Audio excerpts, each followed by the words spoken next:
Welcome to the last week of this module 2. My name is Yannick, and during this week we're going to analyze the institutional environment of your R business.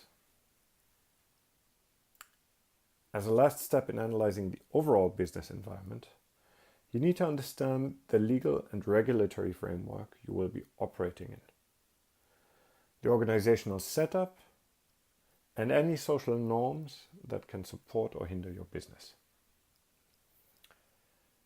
As we discussed during the last weeks, high market demand and healthy competition are important factors of success for R businesses. Similarly, now supportive legislation, organizations and communities can be an important success factor. How? Let me give you an example. Environmental legislation demanding safer and more environmentally sound waste management can push for waste prevention, less dumping on landfills, and investments in alternative practices, including resource recovery and reuse. I don't have to tell you that markets regularly fail to prevent negative externalities like climate change or pollution, caused by industries and unsustainable consumption. To this background, it's important to understand the role of governments, which is, amongst others, to regulate resource extraction, pollution, and other externalities. Governmental institutions are further responsible to ensure minimum quality of services, especially basic services like water supply, sanitation, and access to electricity. In this sense, government also plays a role in establishing a level playing field for service providers and entrepreneurs that want to contribute to making sure basic services are delivered. To do so, governments have a few means. They can establish laws and regulations and set incentives in the form of subsidies or sanctions. But it's not only that. Another important approach is that government can act as a role model, both by setting internal standards related to recycling and reuse in public institutions themselves, and by, for example, campaigning for the uptake of new solutions that are linked to R. In this way, governments can make an important contribution to tackle bottlenecks in the markets by subsidizing key production factors like land, labor, knowledge, or capital.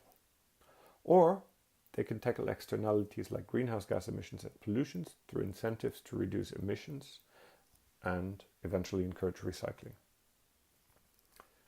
In reality, however, sadly enough, political will and policies are often not sufficiently supportive or even counterproductive for R businesses to be feasible.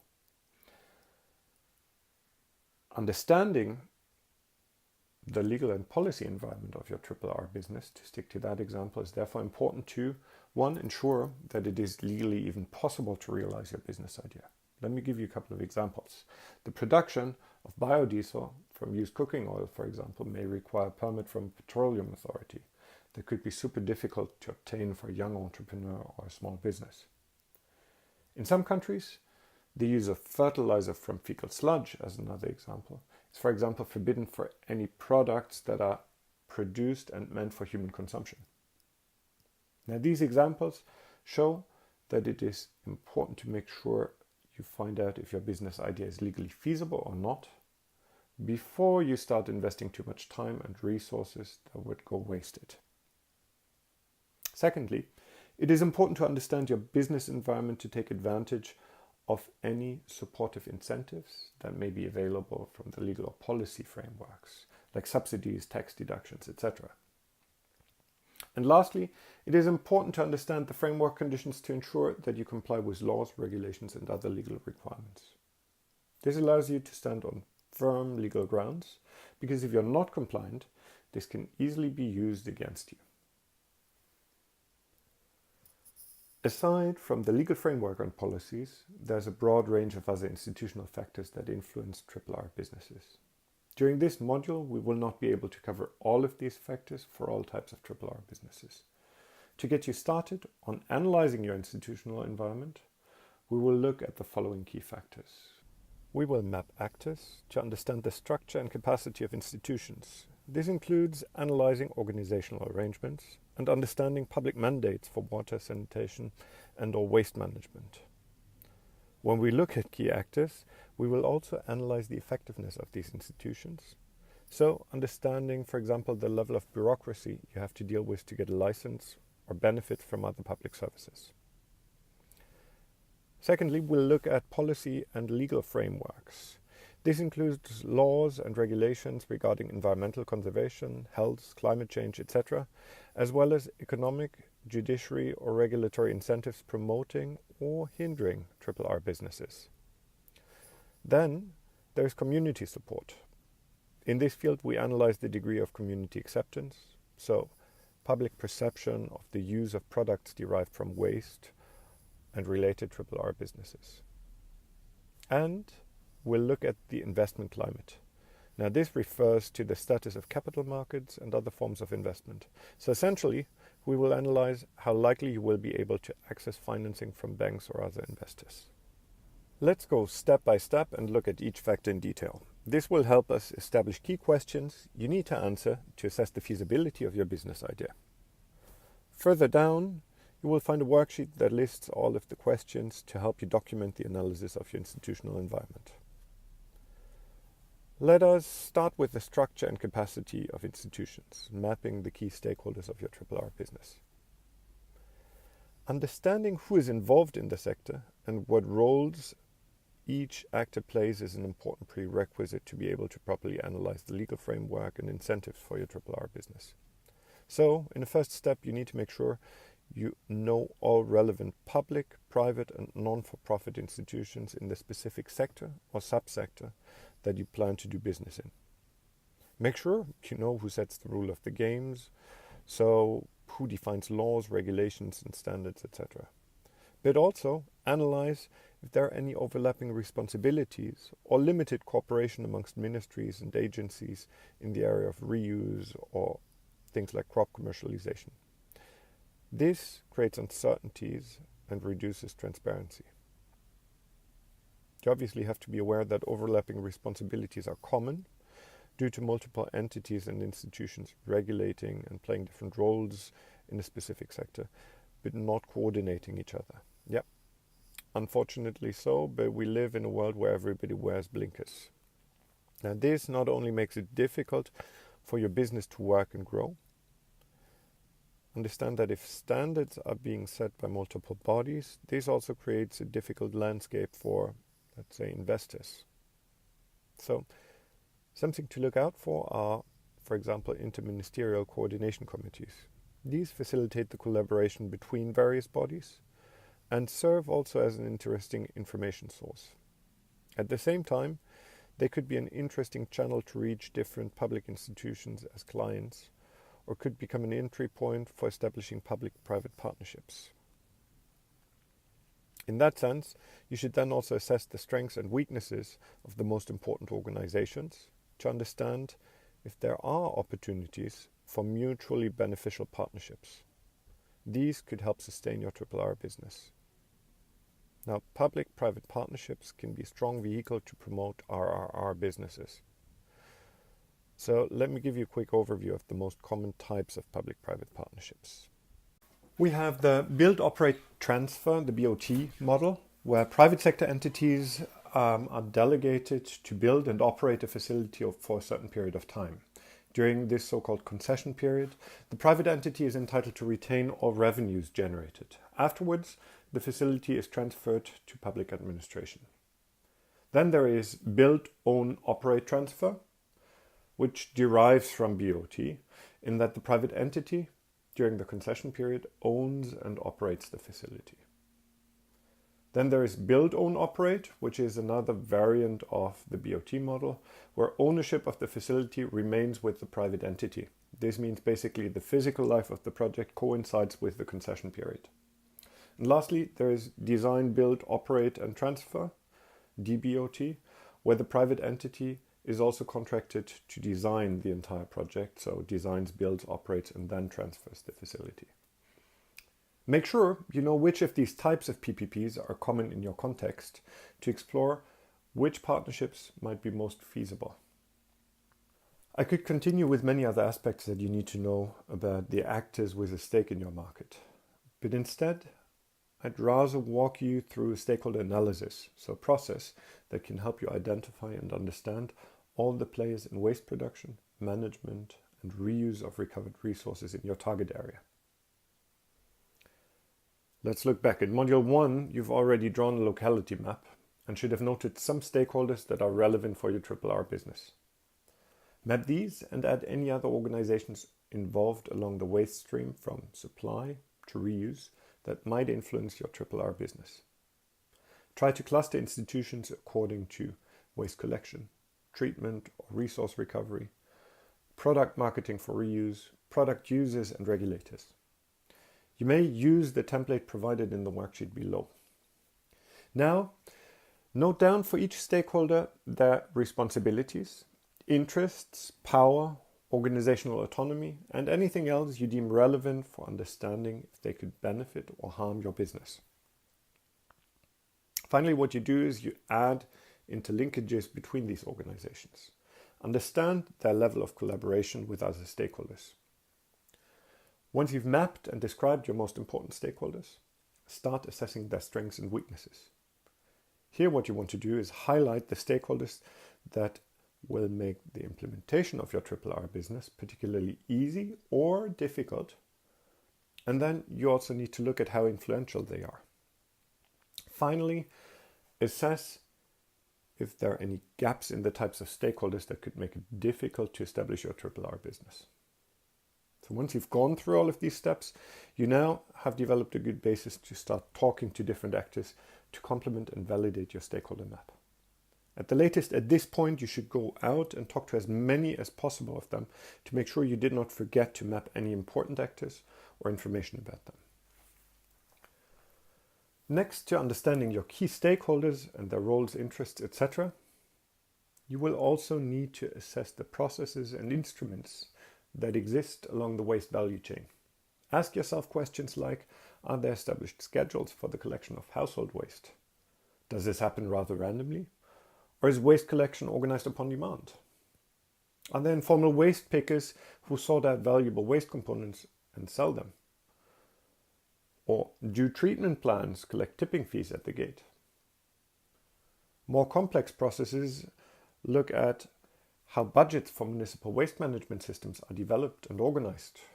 These are key questions, and there's plenty more that you should try to understand around the waste value chain.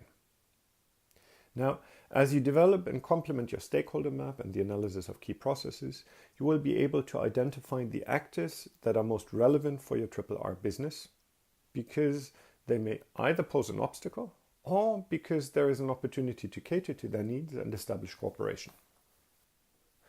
Now that we know all of the key actors, let us take a look at the legal and policy framework. The objective of this step is to understand what relevant laws, regulations, and policies exist, and which ones are in support of or in opposition to your RRR business, and also if they're being enforced. Understanding the legal framework, in particular the existing environmental and health regulations, is important because it will have implications on your technology choice, the location, and the feasibility of your RRR business. But we also analyze the legal framework because later on you want to avoid sanctions and lawsuits. Many waste-related regulations were originally designed to protect the public and the environment. And they were, and often still are, designed around conventional and central solutions. As a result, requirements and standards may be very constraining, demanding, cumbersome for innovative RRR solutions, to the point that resource recovery and reuse may eventually not be feasible anymore. Let's look at this with a couple of examples. Although in most low and middle income countries, the value of water reuse, for example, is recognized in national water policies, you'll see that these policies oftentimes fail to define related standards, guidelines, or national targets. And what happens is that all too often, then freshwater tariffs for irrigation are heavily subsidized. This strongly limits revenue expectations from the sale of treated wastewater. Or let's look at biosolids. They are, for example, often defined as a solid waste rather than as a renewable fuel. What does this mean? This makes it difficult for a biosolid business to benefit from any renewable energy subsidies. In this latter case, it is therefore important to understand if there are any specific criteria you have to meet that could allow changing the status of a RRR product from waste to raw material. Now, aside from potentially qualifying for subsidies, this could also mean that a product can be traded across borders more easily. It would now be new raw material, which does not have to comply with sanitary regulations anymore, right? So, constraining regulations, although designed for safety, may get in the way of your technology and processes or finances. But it's not all bad. Similarly, the presence of certain regulations that, for example, limit the waste disposal or require households to separate their waste at home can very much support RRR businesses. They can encourage waste recycling, and as we know already, separated biodegradable waste considerably reduces the cost of compost or biogas production for RRR business. Let me give you a last example for things to look out for when you analyze the legal environment. If it is common practice that municipalities establish contracts for waste management with private contractors, you should take a look at exactly these contracts. Check if the contracts between the municipality and the private contractor are based on processed waste volume only, or if they also specify the sale or reuse of the recovered resource. As you can imagine, in the former case, it is of low relevance for the contractor if compost is eventually burnt, distributed for free, or sold. So the bottom line, as we analyze the legal framework, what we do is we aim to detect any incentives, any arrangements, be it contractual or legal, that could either promote or hinder resource recovery and reuse, and your business idea in particular. But don't stop there. Beyond the analysis of the framework for resource recovery and reuse, you should also take a look at the general conditions for running a business. Take a look, for example, at the World Bank's doingbusiness.org website, which provides a good initial overview.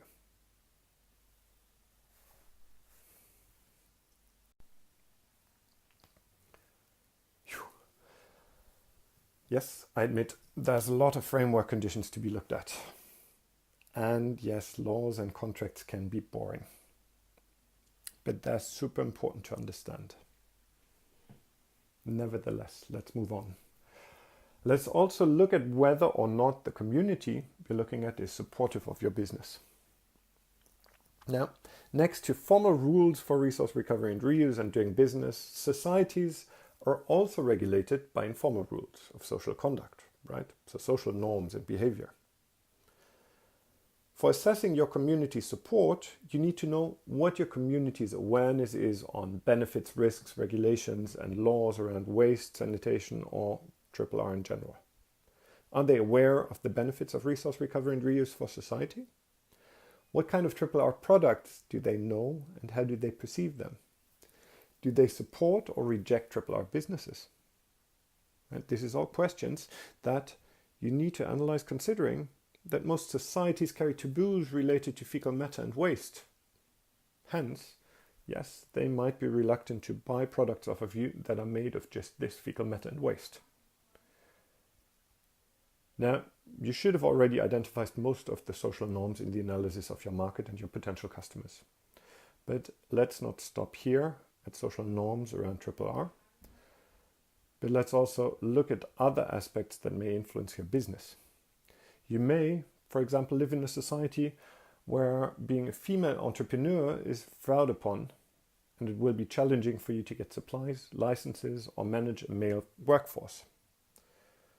But even if this is not the case, I've heard of way too many entrepreneurs who struggle because when they tell anybody that they're founding a startup, their family and peers just consider them, well, as unemployed. Now, when you analyze social norms, it's important to be aware of what you're getting yourself into. Why? Because it will prepare you to deal with such difficult reactions, to make sure they don't wear you down as you hustle to get your business up and running. The questions and examples we've discussed during this week should enable you to start assessing your local institutional environment. Now, don't limit yourself to what we've discussed. Move beyond these questions if deemed necessary. The institutional analysis should give you a sense of whether you should go ahead with your current business idea, or if you need to adapt it to fit into opportunity spaces that you've identified in the institutional framework.